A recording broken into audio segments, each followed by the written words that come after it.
You are 23 years old and you just received an email that says, "We'd like to move forward with your application." No company name, no signature, just a time and a location. You already know what it is. You applied months ago as a joke, or at least that's what you told yourself. Now it's real.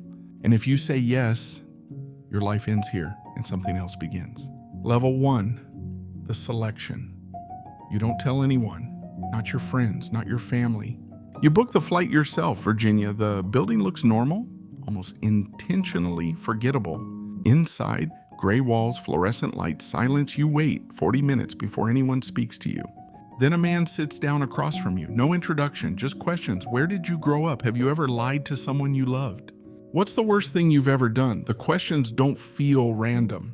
They feel surgical, like he already knows the answers, and he's watching to see if you'll lie. You don't. Not because you're honest, but because something in you understands. This isn't an interview, it's a test of who you are under pressure. Level 2, the farm you get in, barely. They don't congratulate you. They just send instructions. Camp Peary, the farm. 18 months, no phones, no outside contact. No real identity. You wake up at 5 a.m., run until your lungs burn. Train until your mind fractures. You learn things civilians are not supposed to know. How to disappear in a crowded city, how to spot surveillance from reflections, how to break into locked rooms without leaving evidence. But the real training isn't physical, it's psychological. You learn how to lie without hesitation, manipulate without guilt, build trust just to break it. They teach you one rule: everyone has a weakness. Money, ideology, fear, ego. Your job is to find it and use it. Level 3, the first asset. Your first assignment is quiet, Eastern Europe. Officially, you're a diplomat. Unofficially, you're hunting people. You find him in a casino, mid-level government worker, nervous, drinks too much, losing money. You don't approach him as a spy, you approach him as a friend. You listen, you laugh, you loan him money, then more, months pass, until one night he realizes he owes you more than he can repay. That's when you ask. Not for betrayal, just information. Nothing important. He hesitates, then agrees. And just like that, you've turned a man into an asset. You go back to your apartment that night and sit in silence. Because something feels different.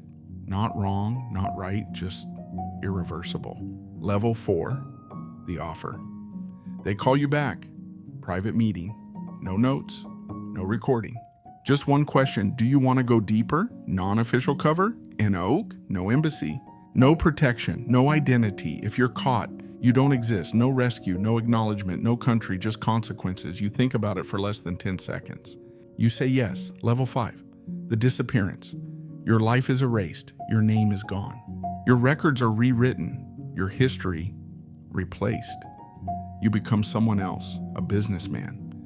Traveling, investing, moving through countries that don't welcome Americans. No handler nearby, no safety net, just encrypted messages and silence.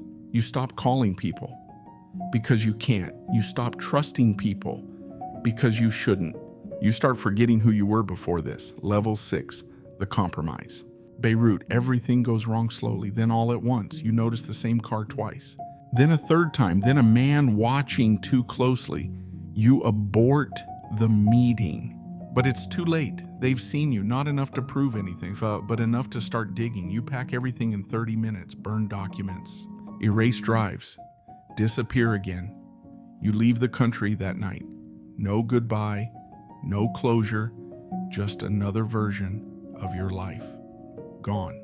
Level 7, the war. They move you into paramilitary operations. Now it's different, less subtle, more final.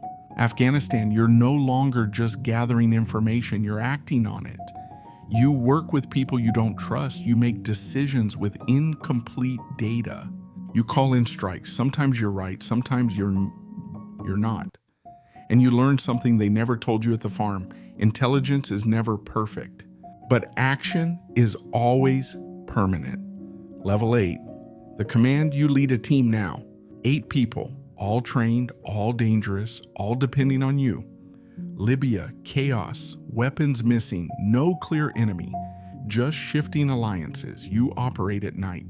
Sleep barely exists. You find what you were sent for. Chemical weapons. Enough to kill thousands. You destroy them. Mission success. But on extraction, you're ambushed. Gunfire, confusion, screaming. One of your men goes down. You carry him. You don't feel the weight until later. The helicopter lifts off. And you realize you're responsible for who came back and who didn't. Level 9, the desk. They bring you back.